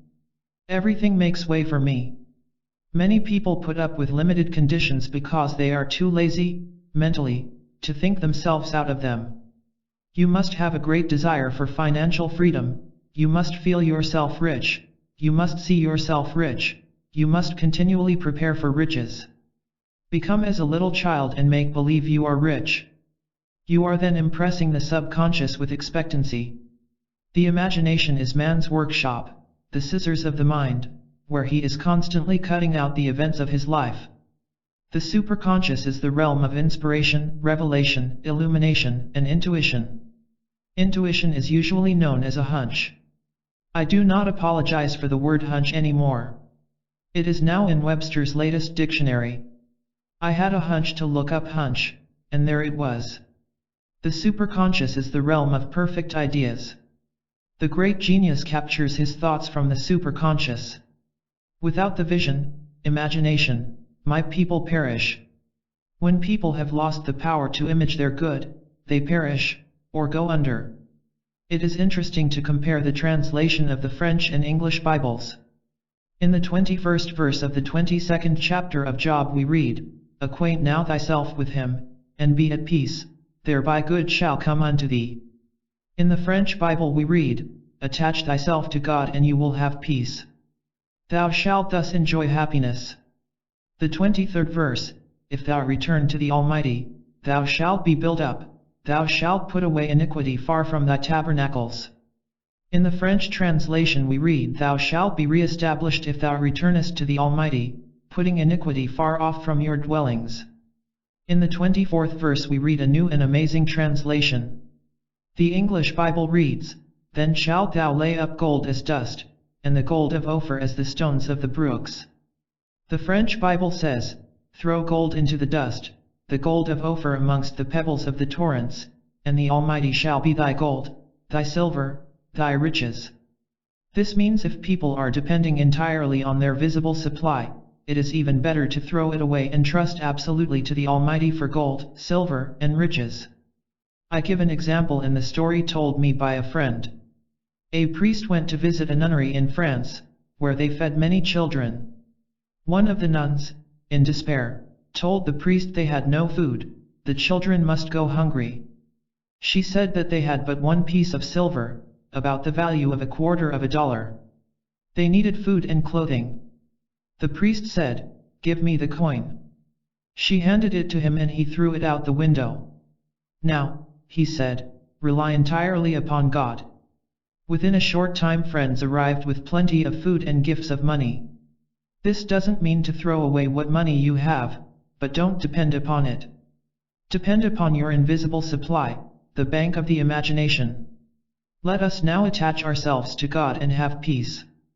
For he shall be our gold, our silver, and our riches. The inspiration of the Almighty shall be my defense and I shall have plenty of silver. 10. I shall never want. The Lord is my shepherd, I shall not want. Psalms 23, 1. The 23rd Psalm is the best known of all the Psalms. We might say that it is the keynote to the message of the Bible. It tells man he shall never want, when he has the realization, or conviction, that the Lord is his shepherd, the realization that infinite intelligence supplies every need. If you get this conviction today, every need will be met now and forevermore. You will draw, instantly, from the abundance of the spheres, whatever you desire or require, for what you need is already on your pathway. A woman suddenly had the realization, the Lord is my shepherd, I shall never want. She seemed to be touching her invisible supply, she felt outside of time and space, she no longer relied on the external. Her first demonstration was a small, but necessary one. She needed at once some large paper clips, but had no time to go to the stationer's to buy them. In looking for something else, she opened a little used chest, and in it, she found about a dozen large paper clips. She felt that the law was working, and gave thanks. Then some needed money appeared, things large and small came her way. Since then she has relied upon the statement, the Lord is my shepherd, I shall never want. We used to hear people say, I do not think it is right to ask God for money or things. They did not realize that this creative principle is within each man.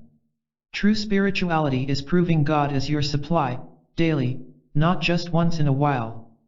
Jesus Christ knew this law, for whatever he desired or required, appeared immediately on his pathway, the loaves and fishes and money from the fish's mouth. With this realization, all hoarding and saving would disappear. This does not mean that you should not have a bank account, and investments, but it does mean that you should not depend upon them, for if you had a loss in one direction, you would have a gain in another. Always your barns would be full and your cup flow over. Now, how does one make this contact with his invisible supply?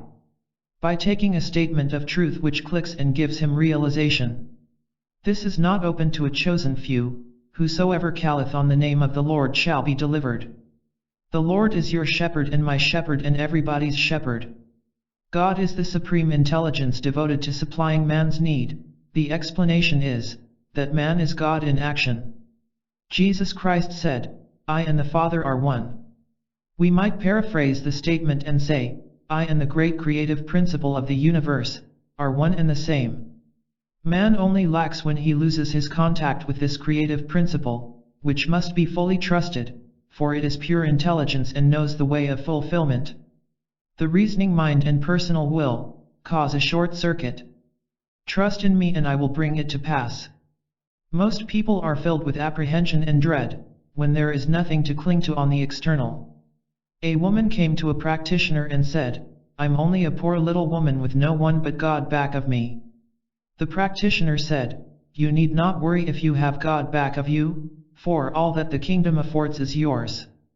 A woman called me on the phone and said, almost in tears, "I'm so worried about the business situation." I replied, "The situation with God remains the same. The Lord is your shepherd, you shall not want. If one door shuts, another door opens." A very successful businessman who conducts all affairs on truth methods said, "The trouble with most people is that they get to relying on certain conditions. They haven't enough imagination to go forward, to open new channels. Nearly every big success is built upon a failure."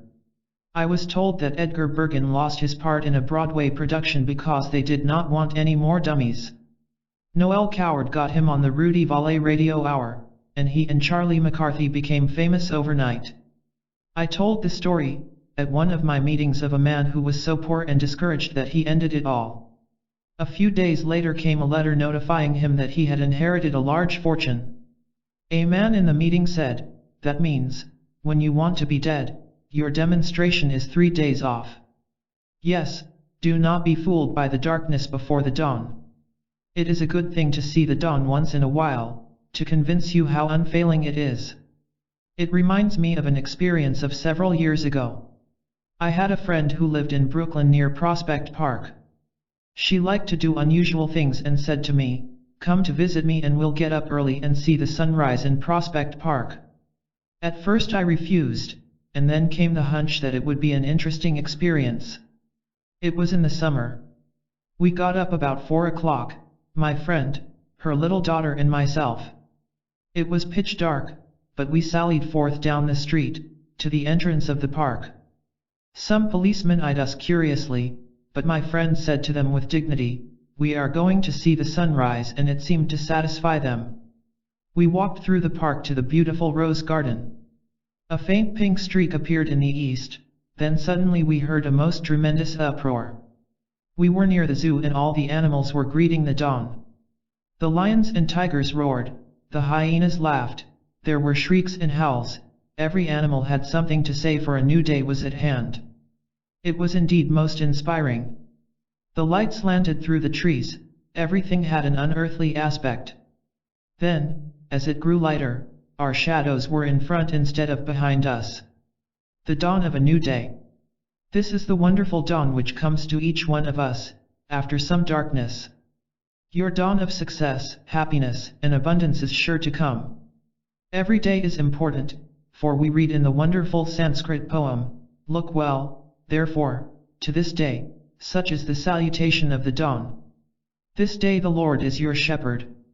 This day, you shall not want, as you and this great creative principle are one and the same."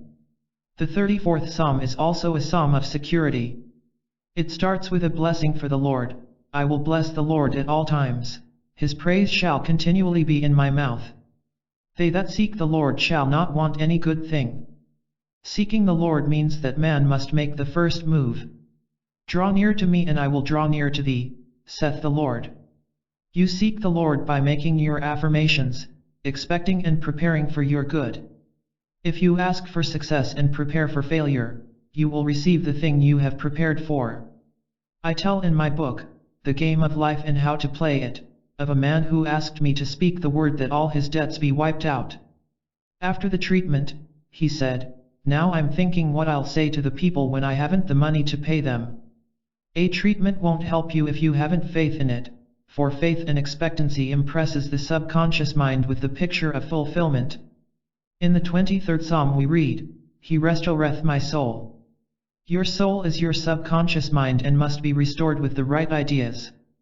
Whatever you feel deeply is impressed upon the subconscious, and manifests in your affairs.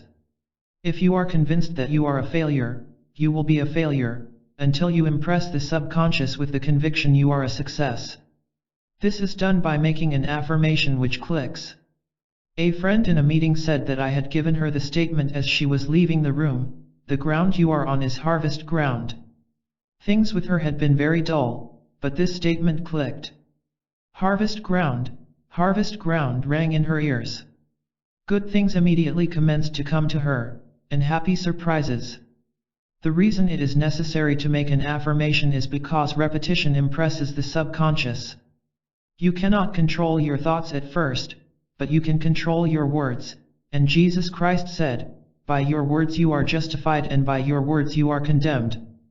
Every day choose the right words, the right thoughts. The imaging faculty is the creative faculty. Out of the imaginations of the heart come the issues of life. We have all a bank we can draw upon, the bank of the imagination. Let us imagine ourselves rich, well and happy. Imagine all our affairs are in divine order, but leave the way of fulfillment to infinite intelligence. He has weapons ye know not of. He has channels which will surprise you. One of the most important passages in the 23rd Psalm is, "Thou preparest a table before me in the presence of mine enemies."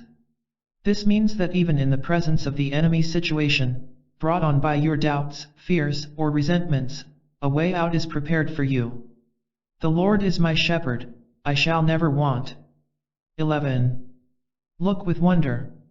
I will remember the works of the Lord, surely I will remember thy wonders of old. Psalm 77:11. The words wonder and wonderful are used many times in the Bible. In the dictionary the word wonder is defined as a cause for surprise, astonishment, a miracle, a marvel. Ouspensky, in his book, Tertium Organum, calls the fourth dimensional world, the world of the wondrous. He has figured out mathematically, that there is a realm where all conditions are perfect. Jesus Christ called it the kingdom. We might say, "Seek ye first the world of the wondrous, and all things shall be added unto you." It can only be reached through a state of consciousness. Jesus Christ said, "To enter the kingdom we must become as a little child."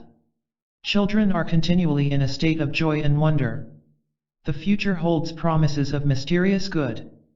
Anything can happen overnight. Robert Louis Stevenson, in A Child's Garden of Verses says, "The world is so full of a number of things. I'm sure we should all be as happy as kings." So let us look with wonder at that which is before us. That statement was given me a number of years ago. I mention it in my book, The Game of Life and How to Play It. I had missed an opportunity and felt that I should have been more awake to my good. The next day, I took the statement early in the morning. I look with wonder at that which is before me. At noon the phone rang, and the proposition was put to me again. This time I grasped it. I did indeed, look with wonder, for I never expected the opportunity to come to me again. A friend in one of my meetings said the other day, that this statement had brought her wonderful results. It fills the consciousness with happy expectancy. Children are filled with happy expectancy until grown-up people, and unhappy experiences bring them out of the world of the wondrous. Let us look back and remember some of the gloomy ideas which were given us. Eat the speckled apples first. Don't expect too much, then you won't be disappointed. You can't have everything in this life. Childhood is your happiest time. No one knows what the future will bring. What a start in life. These are some of the impressions I picked up in early childhood. At the age of 6 I had a great sense of responsibility. Instead of looking with wonder at that which was before me, I looked with fear and suspicion. I feel much younger now than I did when I was 6. I have an early photograph taken about that time, grasping a flower, but with a careworn and hopeless expression. I had left the world of the wondrous behind me. I was now living in the world of realities, as my elders told me, and it was far from wondrous. It is a great privilege for children to live in this age, when they are taught truth from their birth. Even if they are not taught actual metaphysics, the ethers are filled with joyous expectancy. You may become a Shirley Temple or a Freddie Bartholomew or a great pianist at the age of 6 and go on a concert tour. We are all now back in the world of the wondrous, where anything can happen overnight, for when miracles do come, they come quickly. So let us become miracle conscious and prepare for miracles, expect miracles, and we are then inviting them into our lives. Maybe you need a financial miracle. There is a supply for every demand. Through active faith, the word, and intuition, we release this invisible supply. I will give an example. One of my students found herself almost without funds. She needed $1,000, and she had had plenty of money at one time and beautiful possessions, but had nothing left but an ermine wrap. No fur dealer would give her much for it. I spoke the word that it would be sold to the right person for the right price, or that the supply would come in some other way. It was necessary that the money manifest at once. It was no time to worry or reason. She was on the street making her affirmations. It was a stormy day. She said to herself, "I'm going to show active faith in my invisible supply by taking a taxi cab." It was a very strong hunch. As she got out of the taxi, at her destination, a woman stood waiting to get in. It was an old friend, a very, very kind friend. It was the first time in her life she had ever taken a taxi, but her Rolls-Royce was out of commission that afternoon. They talked and my friend told her about the ermine wrap. "Why," her friend said, "I will give you $1,000 for it." And that afternoon she had the check. God's ways are ingenious, His methods are sure. A student wrote me the other day that she was using that statement. God's ways are ingenious, His methods are sure. A series of unexpected contacts brought about a situation she had been desiring. She looked with wonder at the working of the law. Our demonstrations usually come within a split second. All is timed with amazing accuracy in divine mind. My student left the taxi, just as her friend stopped to enter. A second later, she would have hailed another taxi. Man's part is to be wide awake to his leads and hunches, for on the magic path of intuition is all that he desires or requires. In Moulton's Modern Reader's Bible, the Book of Psalms is recognized as the perfection of lyric poetry. The musical meditation which is the essence of lyrics can find no higher field than the devout spirit which at once raises itself to the service of God, and overflows on the various sides of active and contemplative life. The Psalms are also human documents, and I have selected the 77th Psalm because it gives the picture of a man in despair, but as he contemplates the wonders of God, faith and assurance are restored to him. I cried unto God with my voice, even unto God with my voice, and he gave ear unto me. In the day of my trouble I sought the Lord, my soul refused to be comforted. Will the Lord cast off forever? And will he be favorable no more? Hath God forgotten to be gracious? Hath he in anger shut up his tender mercies? And I said, This is my infirmity, but I will remember the years of the right hand of the Most High. I will meditate also of all thy work, and talk of thy doings. Thy way, O God, is in the sanctuary, who is so great a God as our God. Thou art the God that doest wonders. Thou hast with thine arm redeemed thy people. This is a picture of what the average truth student goes through when confronted with a problem. He is assailed by thoughts of doubt, fear, and despair. Then some statement of truth will flash into his consciousness. God's ways are ingenious, His methods are sure. He remembers other difficulties which have been overcome. His confidence in God returns. He thinks, what God has done before, He will do for me and more. I was talking to a friend not long ago who said, I would be pretty dumb if I didn't believe God could solve my problem. So many times before, wonderful things have come to me, I know they will come again. So the summing up of the 77th Psalm is, what God has done before, He now does for me and more. It is a good thing to say when you think of your past success, happiness, or wealth.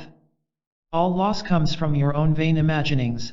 Fear of loss crept into your consciousness, you carried burdens and fought battles, you reasoned instead of sticking to the magic path of intuition. But in the twinkling of an eye, all will be restored to you, for as they say in the East, what Allah has given, cannot be diminished. Now to go back to the child state of consciousness, you should be filled with wonder, but be careful not to live in your past childhood. I know people who can only think about their happy childhood days. They remember what they wore. No skies have since been so blue, or grass so green. They therefore miss the opportunities of the wonderful now. I will tell an amusing story of a friend who lived in a town when she was very young, then moved away to another city. She always looked back to the house they first lived in. To her it was an enchanted palace, large, spacious and glamorous. Many years after, when she had grown up, she had an opportunity of visiting this house. She was disillusioned. She found it small, stuffy, and ugly. Her idea of beauty had entirely changed, for in the front yard was an iron dog. If you went back to your past, it would not be the same.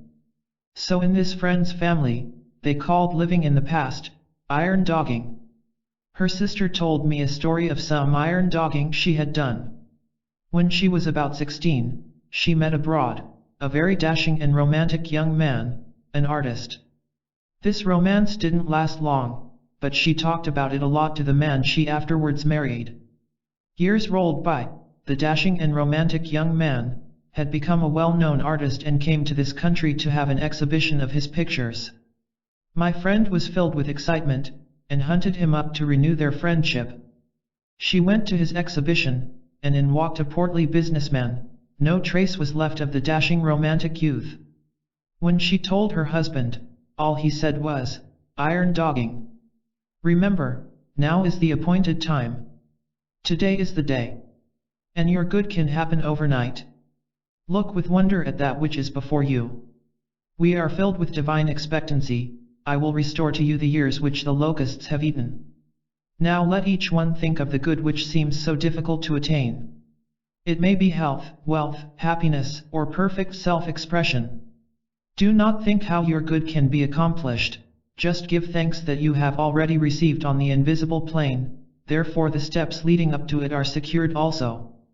Be wide awake to your intuitive leads, and suddenly, you find yourself in your promised land.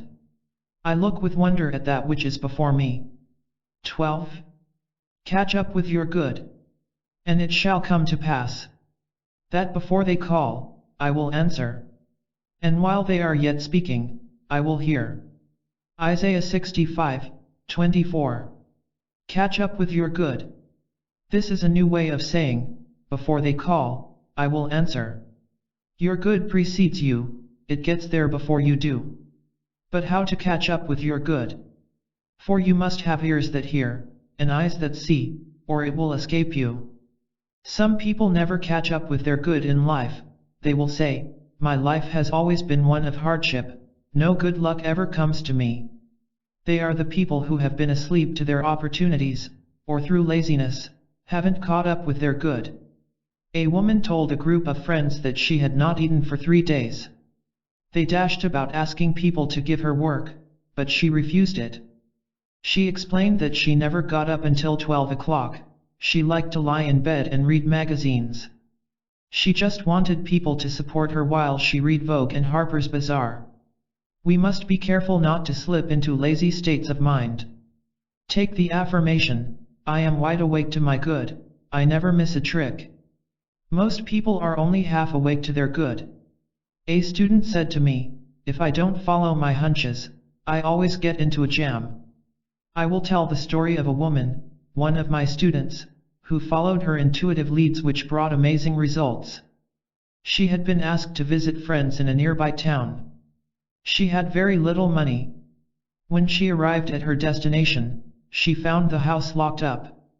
They had gone away. She was filled with despair, then commenced to pray. She said, Infinite Intelligence, give me a definite lead, let me know just what to do. The name of a certain hotel flashed into her consciousness. It persisted, the name seemed to stand out in big letters. She had just enough money to get back to New York and the hotel. As she was about to enter, an old friend suddenly appeared, who greeted her warmly and whom she hadn't seen in years. She explained that she was living at the hotel but was going away for several months, and added, why don't you live in my suite while I am away, it won't cost you a cent. My friend accepted gratefully, and looked with amazement on the working of spiritual law. She had caught up with her good by following intuition. All going forward comes from desire. Science today is going back to Lamarck and his wishing theory. He claims that birds do not fly because they have wings, but they have wings because they wanted to fly, the result of the push of the emotional wish. Think of the irresistible power of thought with clear vision. Many people are in a fog most of the time, making wrong decisions and going the wrong way. During the Christmas rush, my maid said to a saleswoman at one of the big shops, "I suppose this is your busiest day." She replied, "Oh no. The day after Christmas is our busiest day, when people bring most of the things back." Hundreds of people choosing the wrong gifts because they were not listening to their intuitive leads. No matter what you are doing, ask for guidance. It saves time and energy and often a lifetime of misery. All suffering comes from the violation of intuition. Unless intuition builds the house, they labor in vain who build it. Get the habit of hunching, then you will always be on the magic path. And it shall come to pass, that before they call, I will answer, and while they are yet speaking, I will hear. Working with spiritual law, we are bringing to pass that which already is. In the universal mind it is there as an idea, but is crystallized on the external, by a sincere desire. The idea of a bird was a perfect picture in divine mind. The fish caught the idea, and wished themselves into birds. Are your desires bringing you wings? We should all be bringing some seemingly impossible thing to pass. One of my affirmations is, "The unexpected happens, my seemingly impossible good now comes to pass." Do not magnify obstacles, magnify the Lord, that means, magnify God's power. The average person will dwell on all the obstacles and hindrances which are there to prevent his good coming to pass. You combine with what you notice. So if you give obstacles and hindrances your undivided attention, they grow worse and worse. Give God your undivided attention. Keep saying silently, in the face of obstacles, God's ways are ingenious, His methods are sure. God's power is invincible, though invisible. Call unto me and I will answer thee, and show thee great and mighty things which thou knowest not. In demonstrating our good, we must look away from adverse appearances. Judge not by appearances. Get some statement which will give you a feeling of assurance. The long arm of God reaches out over people and conditions, controlling the situation and protecting my interests. I was asked to speak the word for a man who was to have a business interview with a seemingly unscrupulous person. I used the statement, and rightness and justice came out of the situation, at just the exact time I was speaking. We have all heard the quotation from Proverbs, "Hope deferred maketh the heart grow sick, but when the desire cometh, it is a tree of life." In desiring sincerely, without anxiety, we are catching up with the thing desired and the desire becomes crystallized on the external. I will give to you the righteous desire of your heart. Selfish desires, desires which harm others, always return to harm the sender. The righteous desire might be called an echo from the infinite. It is already a perfect idea in divine mind. All inventors catch up with the ideas of the articles they invent. I say in my book, The Game of Life and How to Play It, the telephone was seeking Bell. Often two people discover the same inventions at the same time. They have tuned in with the same idea. The most important thing in life is to bring the divine plan to pass. Just as the picture of the oak is in the acorn, the divine design of your life is in your superconscious mind, and you must work out the perfect pattern in your affairs. You will then lead a magic life, for in the divine design, all conditions are permanently perfect. People defy the divine design when they are asleep to their good. Perhaps the woman who liked to lie in bed most of the day and read magazines should be writing for magazines, but her habits of laziness dulled all desire to go forward. The fishes who desired wings were alert and alive. They did not spend their days on the bed of the ocean, reading Vogue and Harper's Bazaar. Awake thou that sleepeth and catch up with your good. Call on me and I will answer thee, and show thee great and mighty things, which thou knowest not. I now catch up with my good, for before I called I was answered. 13. Rivers in the desert. Behold, I will do a new thing, now it shall spring forth, shall ye not know it? I will even make a way in the wilderness, and rivers in the desert. Isaiah 43:19. In this 43rd chapter of Isaiah, are many wonderful statements, showing the irresistible power of supreme intelligence, coming to man's rescue in times of trouble. No matter how impossible the situation seems, infinite intelligence knows the way out. Working with God power, man becomes unconditioned and absolute. Let us get a realization of this hidden power that we can call upon at any moment. Make your contact with infinite intelligence, the God within, and all appearance of evil evaporates, for it comes from man's vain imaginings. In my question and answer class I would be asked, how do you make a conscious contact with this invincible power? In reply, by your word. By your word you are justified. The centurion said to Jesus Christ, Speak the word, Master, and my servant shall be healed. Whosoever calleth on the name of the Lord shall be delivered. Notice the word, call. You are calling on the Lord or law, when you make an affirmation of truth. As I always say, take a statement which clicks, that means, gives you a feeling of security. People are enslaved by ideas of lack of love, lack of money, lack of companionship, lack of health, and so on. They are enslaved by the ideas of interference and incompletion. They are asleep in the Adamic dream. Adam, generic man, ate of the tree of illusion and saw two powers, good and evil. The Christ mission was to wake people up to the truth of one power, God. Awake thou that sleepeth. If you lack any good thing, you are still asleep to your good. How do you awake from the Adamic dream of opposites, after having slept soundly in the race thought for hundreds of years? Jesus Christ said, When two of you agree, it shall be done. It is the law of agreement. It is almost impossible to see clearly, your good, for yourself, that is where the healer, practitioner, or friend is necessary. Most successful men say they have succeeded because their wives believed in them. I will quote from a current newspaper, giving Walter P. Chrysler's tribute to his wife. Nothing, he once said, has given me more satisfaction in life, than the way my wife had faith in me from the very first, through all those years. Chrysler wrote of her, It seemed to me I could not make anyone understand that I was ambitious except Della. I could tell her and she would not. It seems to me I even dared to tell her that I intended, someday, to be a master mechanic. She always backed his ambitions. Talk about your affairs as little as possible, and then only to the ones who will give you encouragement and inspiration. The world is full of wet blankets, people who will tell you it can't be done, that you are aiming too high. As people sit in truth meetings and services, often a word or an idea will open a way in the wilderness. Of course the Bible is speaking of states of consciousness. You are in a wilderness or desert, when you are out of harmony, when you are angry, resentful, fearful, or undecided. Indecision is the cause of much ill health, being unable to make up your mind. One day when I was in a bus, a woman stopped it and asked the conductor its destination. He told her, but she was undecided. She got halfway on, and then got off, then on again. The conductor turned to her and said, Lady, make up your mind. So it is with so many people, ladies, make up your minds.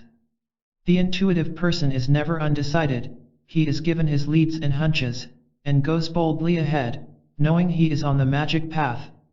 In truth, we always ask for definite leads, just what to do. You will always receive one if you ask for it. Sometimes it comes as intuition, sometimes from the external. One of my students, named Ada, was walking down the street, undecided whether to go to a certain place or not. She asked for a lead. Two women were walking in front of her. One turned to the other and said, Why don't you go, Ada? The woman's name just happened to be Ada.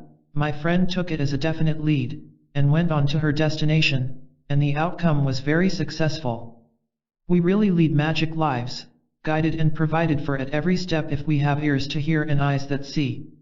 Of course we have left the plane of the intellect and are drawing from the superconscious, the God within, which says, This is the way, walk ye in it. Whatever you should know, will be revealed to you. Whatever you lack, will be provided. Thus saith the Lord which make the way in the sea and a path in the mighty waters. Remember ye not the former things, neither consider the things of old. People who live in the past have severed their contact with the wonderful now. God knows only the now. Now is the appointed time, today is the day. Many people lead lives of limitation, hoarding and saving, afraid to use what they have, which brings more lack and more limitation. I give the example of a woman who lived in a small country town. She could scarcely see to get about, and had very little money. A kind friend took her to an oculist, and presented her with glasses, which enabled her to see perfectly. Some time later she met her on the street without the glasses. She exclaimed, "Where are your glasses?" The woman replied, "Well, you don't expect me to hack 'em out by using them every day, do you? I only wear them on Sundays. You must live in the now and be wide awake to your opportunities. Behold, I will do a new thing, now it shall spring forth, shall ye not know it? I will even make a way in the wilderness, and rivers in the desert." This message is meant for the individual. Think of your problem and know that infinite intelligence knows the way of fulfillment. I say the way, for before you called you were answered. The supply always precedes the demand. God is the giver and the gift and now creates His own amazing channels. When you have asked for the divine plan of your life to manifest, you are protected from getting the things that are not in the divine plan. You may think that all your happiness depends upon obtaining one particular thing in life. Later on, you praise the Lord that you didn't get it. Sometimes you are tempted to follow the reasoning mind, and argue with your intuitive leads. Suddenly the hand of destiny pushes you into your right place, and under grace, you find yourself back on the magic path again. You are now wide awake to your good, you have the ears that hear, your intuitive leads, and the eyes which see the open road of fulfillment. The genius within me is released. I now fulfill my destiny. 14. The inner meaning of Snow White and the Seven Dwarfs. I have been asked to give a metaphysical interpretation of Snow White and the Seven Dwarfs, one of Grimm's fairy tales. It is amazing how this picture, a fairy story, swept sophisticated New York, and the whole country, due to Walt Disney's genius. This fairy tale was supposed to be for children, but men and women have packed the theater. It is because fairy tales come down from old legends of Persia, India, and Egypt, which are founded on truth. Snow White, the little princess, has a cruel stepmother, who is jealous of her. This cruel stepmother idea appears also in Cinderella. Nearly everyone has a cruel stepmother. The cruel stepmother is a negative thought form you have built up in the subconscious. Snow White's cruel stepmother is jealous of her and always keeps her in rags and in the background. All cruel thought forms do this. The cruel stepmother consults her magic mirror every day, saying, "Magic mirror on the wall, who is the fairest of them all?" One day the mirror replies, "Thou queen, mayst fair and beauteous be, but Snow White is lovelier far than thee." This enrages the queen, so she decides to send Snow White to the forest to be killed by one of her servants. However, the servant's heart melts when Snow White begs for her life, so he leaves her in the woods. The woods are filled with terrifying animals and many pitfalls and dangers. She falls in terror to the ground, and while there, a most unusual spectacle presents itself. Scores of the most delightful little animals and birds creep up and surround her. Rabbits, squirrels, deer, beavers, raccoons, etc. She opens her eyes and greets them with pleasure, they are so friendly and attractive. She tells her story and they lead her to a little house which she makes her home. Now these friendly birds and animals symbolize our intuitive leads or hunches, which are always ready to get you out of the woods. The little house proves to be the home of the seven dwarfs. Everything is in disorder, so Snow White and her animal friends begin to clean the house. The squirrels dust with their tails, the birds hang things up, using the little deer's horns for a hat rack. When the seven dwarfs come home from their work of digging gold, they discover the change and at last find Snow White asleep on one of the beds. In the morning she tells her story, remains with them to keep house and cook their meals, and is very happy. The 7 dwarfs symbolize the protective forces all about us. In the meantime, the cruel stepmother consults her mirror and it says to her, over the hills in the greenwood shade, where the 7 dwarfs their dwelling have made, there Snow White is hiding her head, and she is lovelier far, oh, queen, than thee. This infuriates the queen, so she starts off disguised as an old hag, with a poisoned apple for Snow White. She finds her in the house of the 7 dwarfs and tempts her with the big, red luscious apple. The birds and animals endeavor to tell her not to touch it. They try to give her the hunch not to eat it. They rush around in dismay, but Snow White can't resist the apple. She takes one bite and falls, apparently dead. Now all the little birds and animals rush off to bring the 7 dwarfs to the rescue, but too late, Snow White lies lifeless. They all bow their little heads in grief.